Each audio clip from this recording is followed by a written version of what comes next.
Hello, everyone. Welcome to Genealogy Adventures. My name is Brian Sheffy. And I'm Danya Williams. Hello, everybody. And we have an awesome show for you today. And before we get into things, happy Mother's Day to all, everyone at home. Yes, happy Mommy's Day, everybody. Today is an awesome day because we are speaking with Rachel Decoste. We're talking to someone who's done what all of us, especially African Americans, have wanted to do, which is travel to where our ancestors came from. So Rachel is a writer, an educator, and an immigration policy expert from Ottawa, Ontario, Canada. She's been a community activist since her youth, working with organizations like Children's Aid Society, SOS Montfort Hospital, the Famous Five Foundation, and the Black Canadian Scholarship Fund. Her commitment has not been limited to local activities. She's traveled abroad to provide aid in South and Central Americas and West Africa. Ms. Decoste lived and worked in Washington, D.C., where she honed her social economic policies and credentials while managing a national bipartisan tech education initiative on behalf of the United States Congress. She also worked with then Senator Obama, presidential campaign, and then again in 2012, and was named in Ottawa's top 50 personalities in Ottawa's Life magazine 2010 annual edition. She did so much different stuff, but you have to go to her website to just learn everything that she's done. So I want to just give you a brief overview of her, but please welcome Ms. Rachel Decoste. Am I saying your name right? That Rachel Decoste is good. Okay. How are you today? I'm excellent. I'm happy to be here with you guys. That's good. I'm so glad that we're here to talk to you. Yep, so happy to have you on the show. So I guess it's probably a good idea to start at the very beginning. So presumably, you have done the African Heritage Tour, but taking a step back from that, I'm assuming you took a DNA test, and I'm sure this is something that our audience can really relate to. I mean, what kind of prompted you to do that? I've always kind of, I'm born and raised in Canada. And it's like, for you Americans, it's like growing up in North Dakota. It's cold and there's not that many people of color. At least there wasn't when I grew up. I was usually the only one. And a question that you get a lot when you are Black in Canada is, where are you from? And if you tell them where you're from, like what part of town you're from, that's usually not a good enough answer. Usually they want to know where you're really from, because you can't possibly be Canadian. A lot of people have been here for 400 years, but somehow they just haven't gotten the memo yet. Wow. So when you get that question over and over and over and over again, your whole entire life, it begs the question, if I don't really belong here, where do I belong? Where am I from? And I know my parents are from the Caribbean. I know where they immigrated from, but we know that we originate from Africa, and we don't know exactly where we're from in Africa. It's a huge continent. It's like 3 times the size of the United States. It's 54 countries. How do you narrow that down? I don't know. Now, the Haitian folklore says that we're from Guinea. If you look at a map of Africa, there's 3 countries with the word Guinea in it. There's Guinea-Bissau, Guinea-Conakry, and Equatorial Guinea. And the folklore doesn't say which one. I know that what we North Americans called voodoo, the belief system, is from what is now called Benin. So I think maybe we're from there or that region, but really no idea. And until the technology advanced for everyday Americans, everyday humans to do the tests, there was really no way for me to find that out. Colonizers didn't keep records. So I saw an ad somewhere, maybe it was on TV or something, or on the internet, and I thought, well, maybe this is the right time for me to do that test and find that out, not just for me, but for my whole family. So I ordered online, I got the vial in the mail, I spit in the vial, and I sent it back. And a couple of weeks later, I got an email with a map of approximately where my ancestors might be from. Now, like most Black people in the Americas, I have some European heritage in me. So I already knew that I had some French in me because the French are the ones that colonized Haiti. So that's not a secret. But the African side, I had no idea. And just seeing the colors and the map of where I might have distant cousins that maybe look like me, and maybe they have, my different shapely curves, and just that idea is so enchanting and so intoxicating. And that was the first time I thought, I want to go to Africa and I know exactly where I want to go. So what was kind of the process of you and your family, if you don't mind talking about that mental process of opening the envelope or logging into the website and actually seeing those breakdowns and go, those different parts are part of me. I was by myself. I was in DC at the time. I was by myself, a lowly poor grad student. So it wasn't a family event. It was just me by myself looking at it. I think I remember staring at it for a long time. And then looking at the map of the current countries, the borders were done after our ancestors were taken. So looking at the map and trying to figure out which countries that is and where it overlaps. And the first thing I did after I emailed my family, my mom, my dad, my siblings, I emailed every African friend I had that we now have perhaps maybe some a lineage. And I said, hey, we might be cousins. And I just shared the map, the joy on all my social media. And that was really just a fascinating moment of being able to connect those dots that I never thought 20, 30 years ago, it was impossible for you to even connect those dots. So just the idea was planted that, wow, I know where I'm from now. And I would love to kind of see what that's like. And I also have to say, like all Black people in North America, or in the Americas who are descendant of enslaved people, when you start to think about genealogy, eventually you're going to hit some difficult subject matters, which is slavery. Mm-hmm. Right? There's just no way for me to go back and eventually not hit that 400-year period or 300-year period in my case. So that part is difficult. I think there was a bit of a psychological blockage even exploring Africa for most of my life because it's such a hard thing to face. But I finally came to a place in my life where I was comfortable or courageous enough to go through that.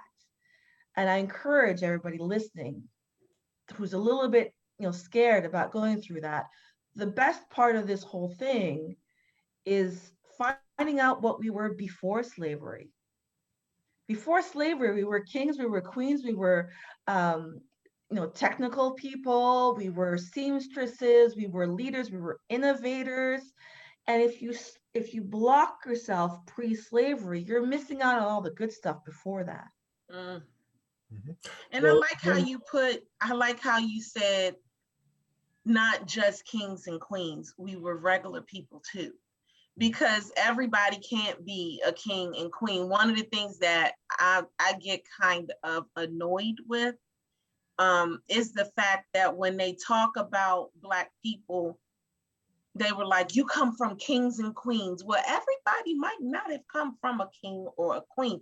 It's just that simple. I mean, I'm going to keep, I'm the one in the group that always just keeps it honest and keeps it straightforward. So I'm not going to say that I didn't come from kings and queens, but there's a possibility that I may not have.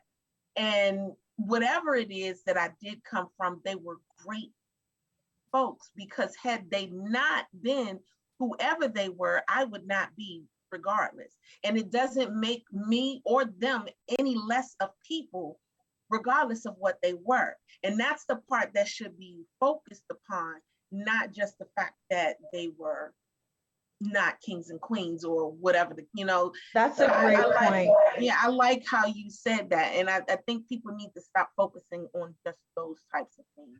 Whatever they were valuable people. They were valuable people, exactly. Which is part of the reason they were enslaved in the first place. They had skills that colonists in the Americas didn't have. I did as many of I hate that Ghana calls them slave castles. I hate that word. A castle is for a princess. It's not to keep uh, people, most of them young people, in bondage. So I hate that word, but that's what they call them, slave castles. I call them slave dungeons. I visited multiple of them because there were so many. For them to take that many millions of people across, there were just as many of them as there are Starbucks. There's one at every corner, right? They were everywhere. There's just a few of them that they've kept intact for you to visit now. So I visited 3 or 4 of them. And like you, I've been told that we were kings and queens, that they took the best stock, and that's why that they took us away from our motherland. And See, that's a lie too. I'm just saying. I mean, that's a lie too. I have one caveat to that, because I also did not believe. I thought it was just BS that they're telling us to try to make us feel better about this whole horrible institution. But going through a particular slave pen, I guess that's the best word I could call it, in Benin, in Ouida. It's one of the biggest slave ports that they had. About 2 million of us left from there. And going through that whole museum with a guided tour, they explained how this whole thing came about. So they would orchestrate, according to this tour guide, orchestrate civil war among ethnic groups. Mm-hmm. You go to King 1 and say, hey, can you attack the other king and bring us the spoils of war, including prisoners of war? And if the first king says, nah, I know, I'm not interested, then you go to the other king and offer them.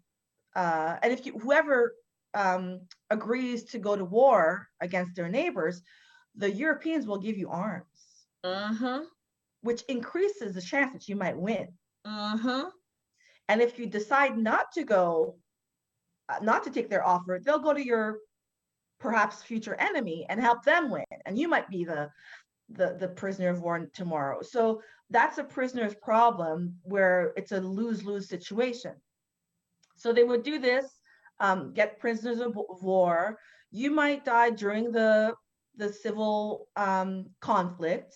Our ancestors might die also after this is over and they're prisoners of war and they're marched from the interior to the slave port. It might take days or weeks. You might die on the way. And then once you are put in a captive pen with what they gave you to eat was as much as you could fit in one hand or 2 hands on a daily basis, which is almost nothing.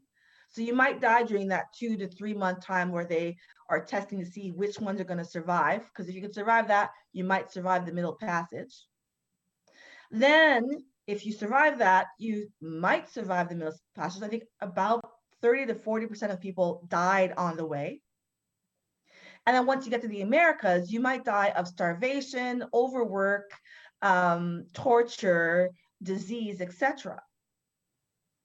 So when I was told all this stuff and realized that if we were betting in Vegas, you would never bet that you and I would be standing here right now.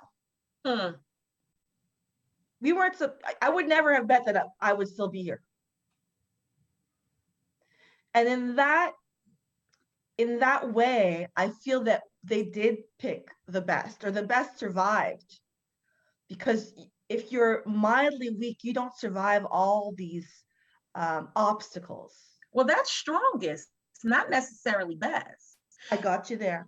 I mean, that's strongest. The thing is that, like you said, if they went from King 1 and King 2 and they pushed the people together, and whoever was the prisoners of war, these were prisoners of war that ended up losing. The prisoners of war are the people that were then shipped over.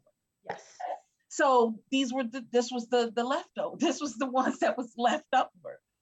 So they weren't. That might not have been. Let's just be honest. If this king lost his people, it wasn't him that went over. It was his people that went over. Sure.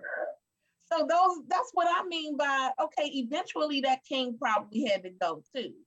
I'm not saying that that king did not go or his court did not go or what have you, but those soldiers were the first They to were go. the first to be sacrificed. They were the first to leave. They were the first to walk out the door, to go through the, those gates of no return, those doors of no return. They were the first ones.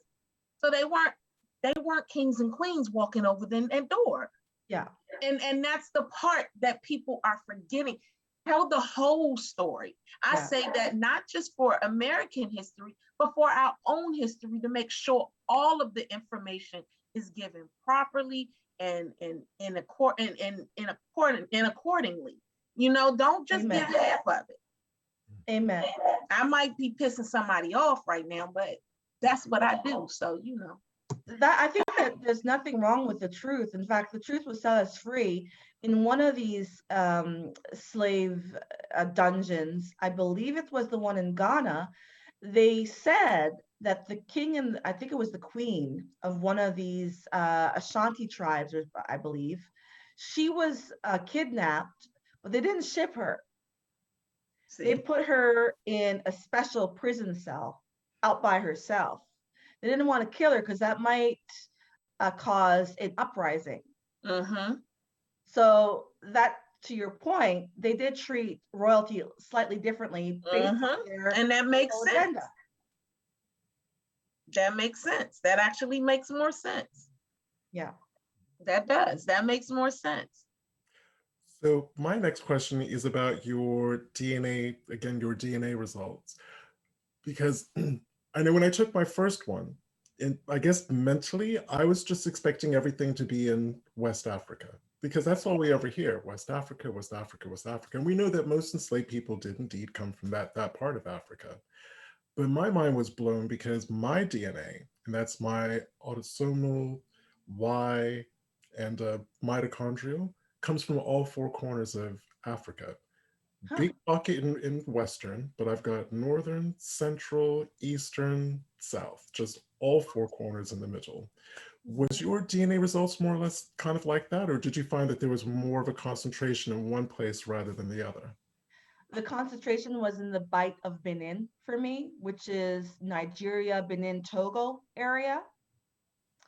And overall, I'd say it starts from the south end of Mali and goes all the way down to Angola. Mm-hmm. So all of that is West Africa. It's a huge swath of land. It's like going from Seattle to Tijuana, Mexico. Like, it's a huge swath of land, but it was all concentrated in West Africa, I would say. And the European, well, that's to be expected. It was French, a little bit of British. They think there's some Irish in there, but that's when you see like it's less than 2%, you kind of take that with a grain of salt. But the African part was clearly concentrated in Nigeria, what is today Nigeria, Benin, and Togo, which makes sense because that was one, that area was a kingdom at the time. So out of that huge region, I guess what process did you go through before you decided the first country you were going to go to? I was living in DC at the time. I looked up all the countries I wanted to see. Most of them speak French, which I speak French, that's not a problem. I wanted to go to countries that were safe. Like at the time where I went, 2018, there was an election coming up in Mali. I would love to go to Mali. Mali has a long, strong, rich history, but I'm not going there before an election. I'm not looking for trouble. So I put an X on Mali. That was one of the options that I had to eliminate, at least for now. And then I looked up the flights, and basically there was a direct flight from DC to Dakar, Senegal. The idea of a direct flight, not having to stop anywhere, it's easier. I just took the cheapest direct flight, and I thought from there, I'll figure out my next steps. I had about 6 countries I wanted to see and a limited amount of time and money.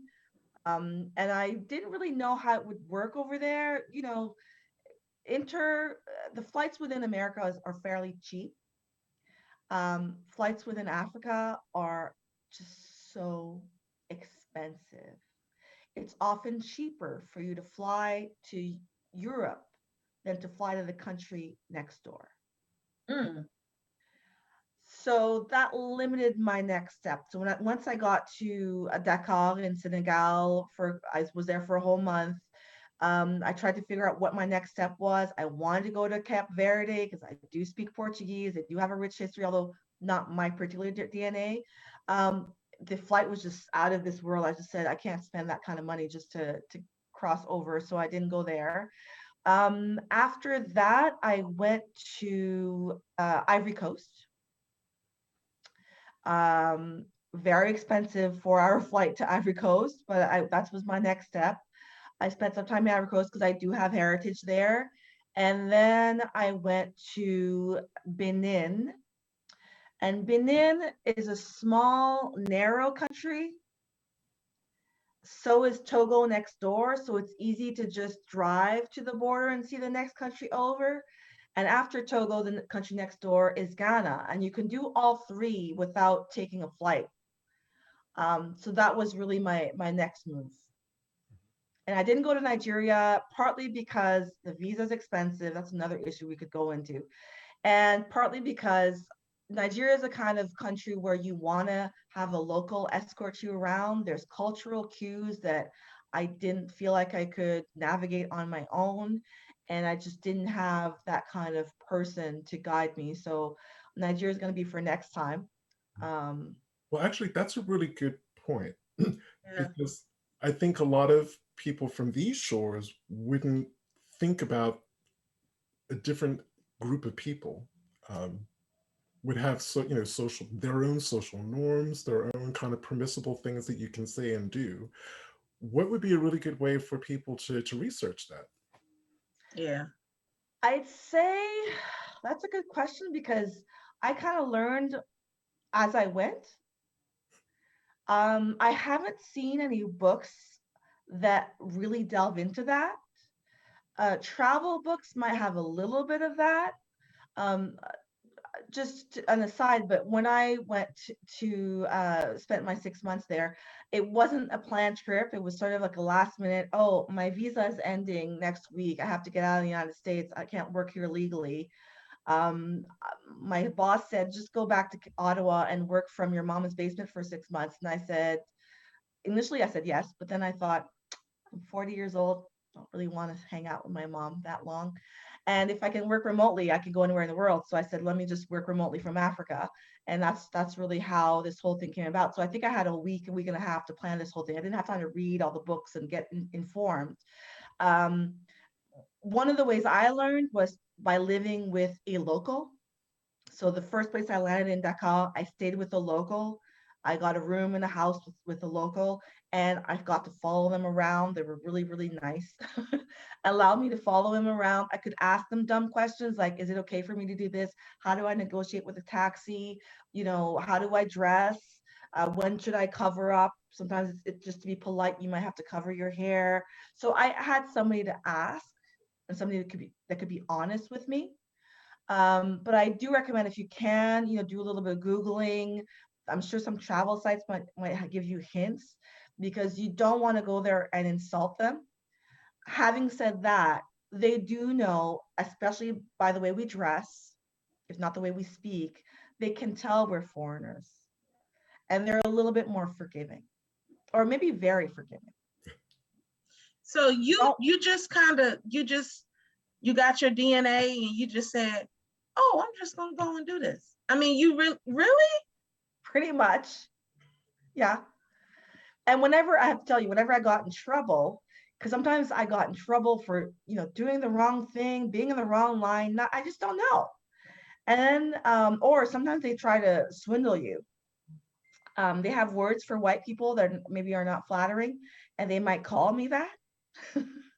And they might try to swindle me in the market when I know the price is supposed to be $5. Why are you trying to get me for 50? And I would basically make a scene and say, this is my first time in Africa in 300 years. I came to the motherland to meet my family, and this is how you treat me. How is this possible? And then they would feel really bad. And they would say, okay, lady, we're sorry, no, they call you a sister. Oh, then you're a Okay, sister. sister. Okay, my son.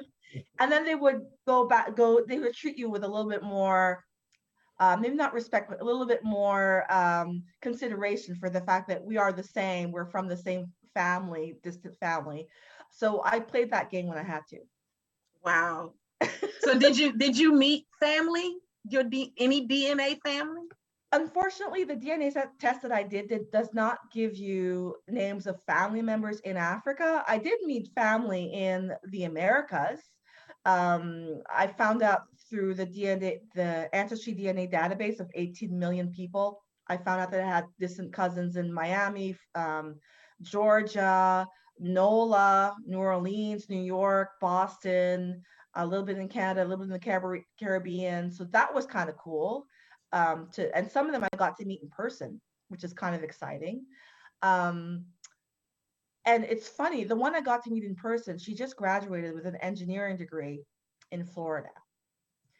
And if you're into tech, that is my career in tech, I know that there aren't that many Black women in the tech field. Right. I've been the only one my whole career, which is over 20 years. And to find out that the one of these rare gems is also part of my DNA family was sort of like is there something in our bloodlines that pushes us to these male-dominated lucrative fields? I don't know. I just thought that was interesting. Mm-hmm. But in Africa, no, I didn't meet anybody that I was knowingly directly related to. However, especially in the interior, there are certain villages I went to where I swear to God, I thought I saw members of my family everywhere in town. Wow. I did a double take. Like I thought, oh, is that my uncle? Oh no, it's a total stranger. They just look alike. And it happened in that whole village all day. And I'm sure somebody from my lineage came from that village. I will put my hand to fire. I know it. Well, I'm going to say, and we can chat about this after the show, if you have any known links to Halifax or Nova Scotia and you have DNA cousins in Georgia, you may have an answer about that one. Okay. We can talk about that after the show. Perfect. Did you have an idea of any African ethnicities that you were connected to? And if you did, how did you find that out?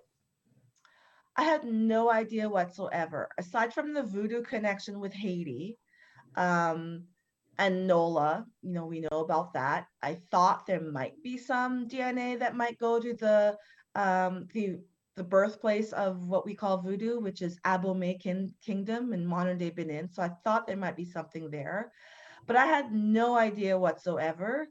And it's going there and seeing, when you are a minority, especially us Black people, we tend to be taller and wider than what the model looks like on the rack. I know I have a lot of trouble finding pants that fit my figure. And there are places in the motherland where you go and you realize everybody has that figure. Our figure is normal there, and they figure out how to wear clothing that fit properly. Sometimes it's custom made. But that's one thing that I kind of took from them. And I also found that the art of getting dressed is very important there. And that's something that I found in Caribbean culture. And I thought there might be a link there. Another link that I felt like I saw, so a lot of Caribbean dishes I thought were Caribbean dishes. African dishes. You go there and you see the same exact thing, perhaps Wow. tweaked slightly, and you realize we didn't invent anything. We took everything from the motherland. Even our cooking recipes. And I guess my point is that as an Afro descendant in North America who doesn't know my original last name, who's lost my original religion, who doesn't exactly know what lands I came from, I sort of thought that we lost everything during slavery. And we didn't. And going to Africa made me realize that we didn't, despite everything, despite the odds, despite not even being able to read and write down your recipes, despite all those challenges that you would think are impossible, we got to keep some of our culture in our food, and I'd say also the music. Now, Africans recognize themselves in our music. We think that it's Haitian or Jamaican or, you know, Cuban. They claim all of that. Wow. And there's some strength in knowing that I still have some African in me, despite everything. That makes me feel really good. Like That's joy. that makes me, first off, I liked how you said being an Afro descendant in North America. I really like that term because like what we were talking about today. So here's where I again probably piss other people off because of the fact that, like I said, I I I love my African American ancestors. I love them, but I love all of my ancestors because without them, I would not be, no matter who they are. And I accept that and I embrace that. But I also know and understand that there is not one person on this earth that can tell me to go back to where I came from. Because for right now, my oldest living person is from here. Mm-hmm. So this is where I came from. I'm like the Virginia Woolf family. You know, when you start screaming for Virginia Woolf, I'm like that family. Moses Williams was before America was before America. The man was born in 1769, and more than likely he was a patriot. And that's something that I'm actually getting ready to start looking into as far as the DAR is concerned. And if he would, because his uncle was a patriot, and more than likely he did stuff that worked with that stuff, and that's where that is. And guess what? Danya is originally right here. So if you try to tell me to go back where I came from, I am where I came from. Period. But in the same instance, I know, I accept, and I love the fact that I am also Afro descendant because I do have people who are from Africa. So I love that statement that you just made. And I love the fact that you said that it is still within me.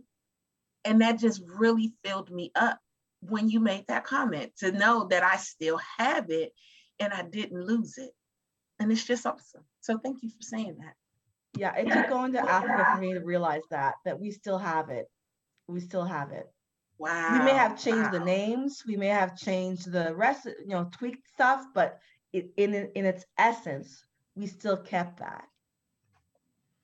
And again, it's the simple things like there's a dish on my mother's family, and it's a family that connects Donnie and I because we're both cousins. And it's very similar to jollof. It's not jollof. Oh. I wouldn't offend any African by suggesting that it was. They're touchy about that, let me tell you.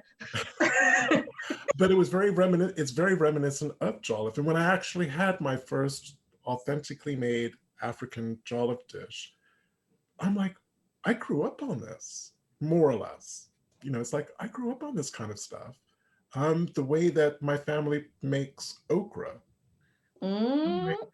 Okay, and I had an African okra dish, and I had sausage and pepper. It was beautiful. I'm like, yeah, this kind of reminds me of great grandma's okra. There and we it's go. just staggering to think that after all of those centuries, that even though it's not the same, it's similar. Wow. Wow. Y'all making me wonder if something my mother makes now is, I don't know, that lady got some good soul food, but you can see it. So based on travel experiences, what are some of the ways that you would suggest anyone contemplating the kind of return visit to Africa, ways that they can prepare both, I want to say practically and physically, but also mentally and spiritually? I'm going to start with practically. It would be good to learn a few words in French because that's the language that most of our cousins speak, basic French. It would also be good for you to decolonize, start thinking about Africa from a point of view that's outside what we were taught. Okay. I'll give you a specific example because I was gonna say, give us something more, a little bit on that. I was raised in a North American school system, just like you were, where if we hear about Africa, it's pretty much all negative. Yeah. If we hear about it in the news, it's negative. Mm-hmm. It's war, it's bloodshed, it's just backward stuff. And when I packed for my first maiden trip, I packed about a quarter of a huge suitcase of medical supplies, like Tylenol and a tensor in case you sprain your ankle. And when I got to Africa, I realized that they have pharmacies too. Mm. And I came to Africa with that baggage of prejudice and bias and assumptions that come from being colonized by our school system. I thought I had done some homework because I read some books and I watched some documentaries on YouTube, and I thought I kind of was practical, but I wasn't. At least not for medical supplies, because I had to carry this stupid suitcase for 4 months, and I could have carried better stuff than just Tylenol. You can buy Tylenol there, like that's dumb. So don't be like me and think that you're going to the jungle. They have pharmacies there, they have highways there, they have ambulances there, they have high rises there, they have running water. Like, you don't need to bring everything. So you went there with the mindset of thinking you was about to stay in a hut. Not necessarily staying in a hut, but that was the thought process. Yeah. I mean, when you were literally thinking of back in the day, that really racist thought process that was taught to you, those racist cartoons that were taught to you, that you were going to see them in grass skirts, and wow, you know what? I can understand you thinking that way to a certain degree. I mean, not that as a whole, but I can understand you thinking that way. And I felt so stupid carrying my Tylenol, so just know that there's civilization there, that you don't have to bring everything. It's always good to have a local you can ask. However, I did spend some time in a nonprofit in Senegal, rural Senegal. There was a school I found online, and it's a school for unwed mothers' children. And it also teaches them to be self-sufficient. Great program. I spent a week there. They give you room and board, and you get to help out and help. Actually, you get to pet their. They have a pet turtle for the school, which is kind of interesting. So that was great. And before I went, I asked the school, I guess headmaster, leader person, I'm coming from America. Tell me what I can bring you. And they're very proud people. And they may not openly tell you what you can bring that could help them, because it feels like begging and they're so proud. And I tried to explain to this guy, look, I'm in North America. I can't understand your cultural cues. I know you're trying to be shy. Don't be shy. I want to bring something. Tell me, because, I have Walmart. I could, whatever you want. And I just couldn't get through to him. And arriving at the school, there's so much need. I could have brought a bunch of pencils. Everybody could have had 2 pencils for the whole year. I could have brought so many like little soap. I could have gone to Costco and got like huge packs of soap that you could have had soap for the next year. I could have brought so much, but I didn't know what he needed and he couldn't tell me. And there was a barrier. So I want to tell you to ask, but I also feel like sometimes they won't tell you just because they're so proud and they don't want to feel like they're charity. even though Right. you feel like you're doing God's work. Because I feel I'm all about karma. I feel like if you give to poor people, it'll come back to you eventually.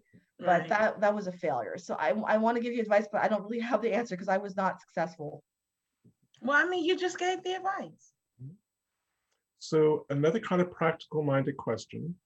Um, as Americans, we are not used to haggling. And the first time I had to haggle was in a market in America. And to say that I was out of my comfort zone is an understatement. So can you just give some general advice about good ways to haggle in markets that people might shop at in Africa? You might start smaller, like in the Caribbean, haggling before you go to the big leagues, number one. Mm-hmm. And the way I can't haggle, I don't know how to haggle. And even worse, I'm at the market just to buy stuff and leave. I don't want to talk to you. I don't want to know where you're from. I don't want you to tell me. Another thing, they ask you where you're from. Do not tell them you're from America. That just says dollar sign. Like that's what you're saying. So I told everybody I was from Haiti. I told everybody I was a secretary. I'm not going to tell them I'm an engineer. Like that's just saying that's just saying dollar sign. And still they tried to swindle me, and I ended up having to go to the market with an escort, with a local escort that I would get at the hostel, or a neighbor even, or a neighbor's child, doesn't matter who, as long as they're local. And I tell the local what I want and they do the haggling. But I never got good at it, and I also feel like my skin color revealed too much. One of the things you have to know is that in Africa, or at least parts of West Africa I visited, people don't wear sunglasses, even though the sun is bright and killing your eyes. It's not part of their culture to wear sunglasses all day. Although for a North American, I need them to Yeah. breathe. Like it's a necessity for me. So as soon as you walk outside with your sunglasses, you're basically announcing to the world that you're a tourist, and that doesn't help at the market. And another point I want to make is that in North America, I'm dark skinned. In West Africa, I'm Mariah Carey. They know right away I do not blend. Even after several months there where I'm tanned, I still don't look like the same color as them, thanks to, colonization and slavery and rape of my great ancestors. Well, So what color am I? I think we're probably the same tone. I got a reddish tone, I think. It's hard it's internet lighting, so it's not perfect, and I have a lot of light on me, so I look lighter than I'm, but really I'm a darker hued person. But I found that there was what I believe to be colorism happening there. It was the first time in my life that I felt privileged because of my light skin. Wow. I talk about it in my audiobook. I mean, it's just certain things that happen. I'm like, there must be a reason why people think I'm the boss everywhere I go. And I think it was because I was light skinned, which I've never been light skinned in my life. It's never been a term I've ever used to describe myself, but I definitely felt that over there. So in I other think words, there's lots of tells. It sounds as though there's when we go to visit, when someone who isn't from the African continent goes to visit, you're kind of spotted immediately. you're spotted immediately, and it's hard if you're trying to blend. Just come with the idea that you may not blend as much as you would like, and that they might already know that you're a foreigner and treat you differently, and you might have to work a little bit harder to be accepted as a brother, a sister, a commoner, Okay. because the default is, oh, here comes white. Actually, I was called a white lady, which which is shocking, but that might be the initial way that they see you, and you might have to work to integrate. And that just means being a regular person, and showing them that you are that you are proud of your heritage, that you're here to learn, that you're not coming here as a higher upper class person than their lower class, but that you're equal. Um, and they tend to accepted me more after we've broken bread together, and they realize that I'm a regular person too, and I want to. In fact, I revere them because I want to hear about their stories and their history, and how they feel about us coming back, and how, and they really love hearing about how you love their food or their music. They want to hear that you respect their culture as equals. So am I right in thinking that the flip side of that is because we have lots of questions and lots of observations that by our physical differences that are easily spotted, we need to be prepared to equally be asked to share, that we're going to be asked questions.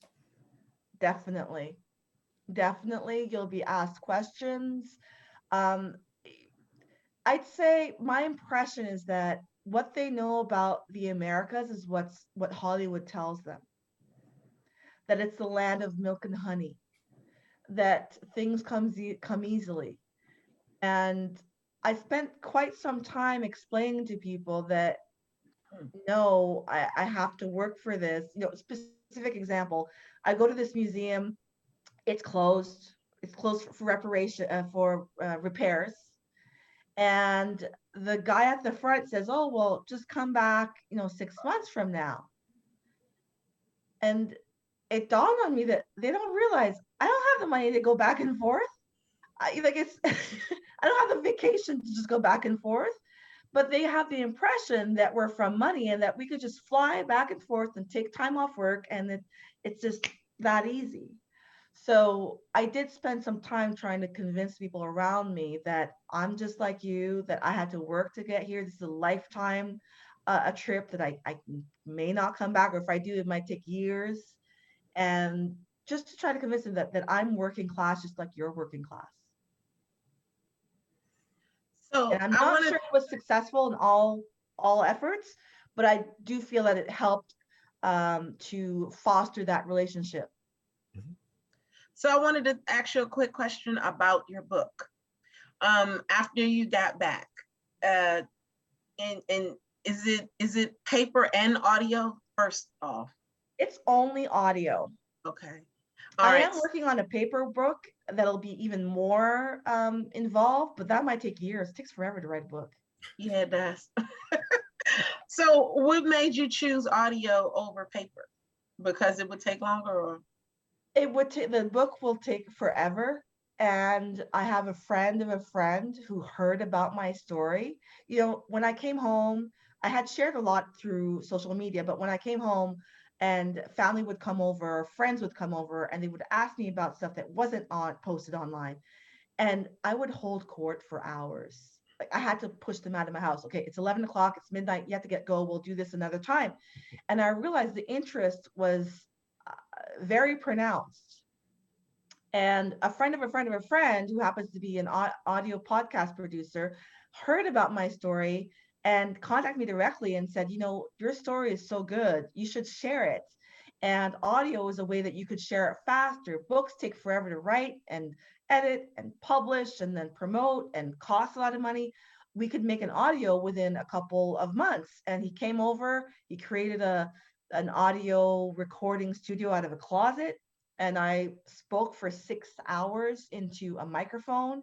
He recorded it, edited it, and then we released it as an audiobook a month later. wow.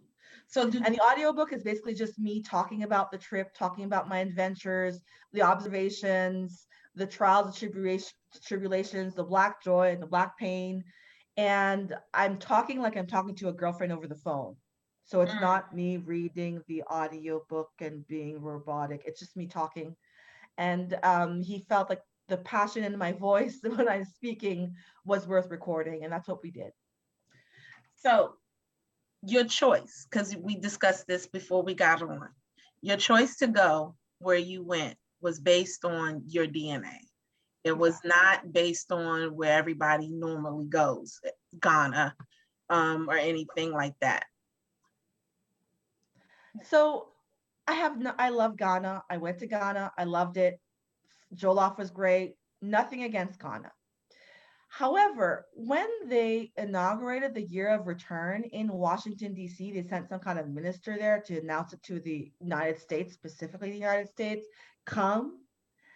In one of those press releases, it says that part of the reason they're doing this is to fill their coffers with US dollars and tourism dollars.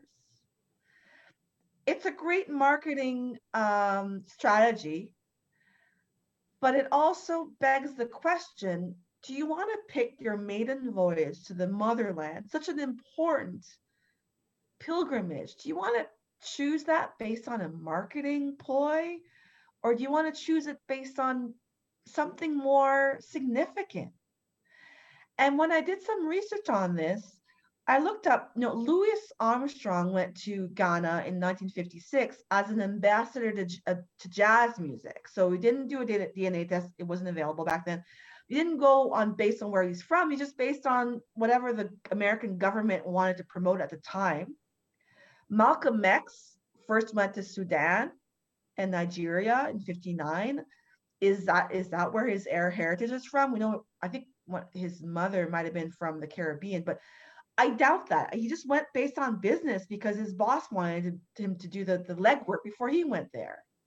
Muhammad Ali went to Zaire for the first time. Is that where he's from? I don't know. He went there on business. So I just feel like it's such an important pilgrimage.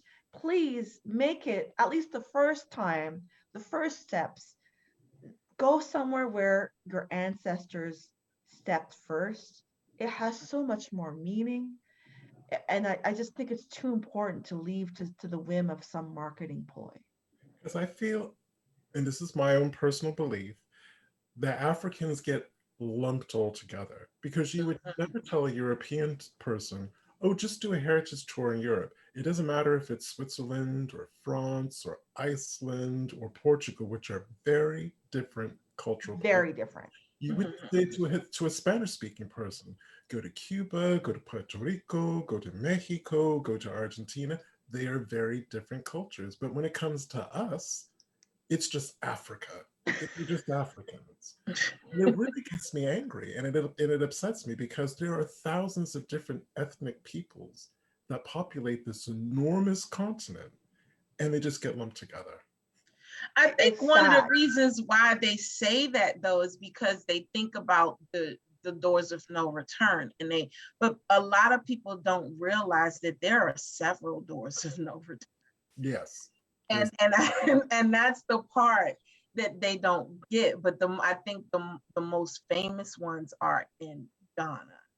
There's two in Ghana, there's one in Benin, there's another one in Gorée in Senegal. Those are the big ones. But every country, literally the whole shoreline of West Africa, there was one at every corner. It was like McDonald's. Right. But people aren't. It's not, because again, it's not taught in that manner. It's as if there was only one door of no return. So this is the one that you need to go to, and it's right here, and that's that. So I think that's why, people are looking at it in that manner and in that way, and that might be it. But we have come to 5 minutes out of the show. And Rachel, you're awesome. Thank you so much. Thanks for having me. You're It's awesome. so great to talk Don't with get people who are off. just Don't as hang passionate up. as I am about our history and our heritage. I feel the passion from both of you. And thank you so much for having me. It's been a great conversation. Yeah, it has. And like I said, thank you so much for being on the show. So, do we have any questions from the audience? No, one guy said that he thinks you. He said he thinks you're related, because he said you might be. Dallas Henderson said, you might be my cousin. I am 32% Nigerian, Mali, Benin, and Cameroon, and Ghana. Sounds like most of my DNA. Yes. Yeah. So he says that, and then you made a comment. You also made a statement saying that you felt like when you were in different areas that you saw your family. That probably was your family. I feel it was. I feel it was. The only thing I was missing is a DNA test for me to get them to spit in the vial and prove it. But I will die. I will die thinking that these were my distant family members. There's no way that they could look so much like my family and be a coincidence. Yeah, yeah. That's the other thing that I'm hoping that the big DNA companies will get better at is as their African DNA data sets get better, more sophisticated and larger, more representative of the peoples that live there, that we'll start telling people instead of just saying Mali, give you what the highest population group in Mali is this ethnic group, to be able to give us that kind of breakdown like they do for Europeans. I believe that that day will come. Well, you know, that's what ancestry think they doing when they when they think they're removing the white people from our DNA. That's what they think they're doing. But I just don't feel like. I agree with you, but for me, that's the big lie because again, the average African American has 14% European DNA. So now you're going to hide their European ancestry from them. Mm-hmm.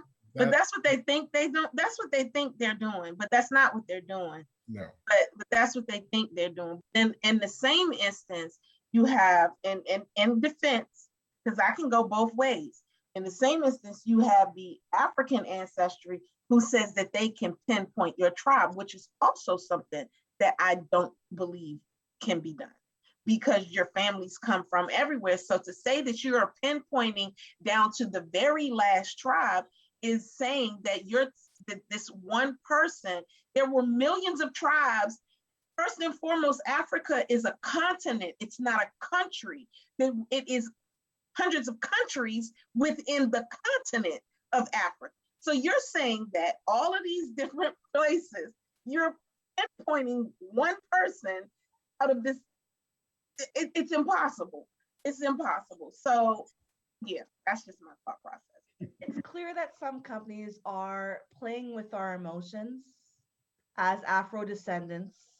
And I think that it could be lucrative for some of them. So you got to parse through that. Yeah. You got to parse through that. Yeah. So before I leave you, I want to tell you that my audiobook is available. Yes. I will create a discount code. Everybody who goes on this show gets a discount code, 50% off. Let's create the code right now. What it'll be? It'll be Africa. Okay.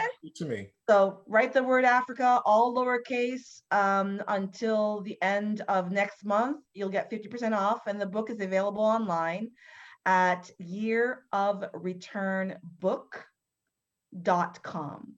I have already put it in the chat, but we will redo it with the discount code, and Brian will take care of that.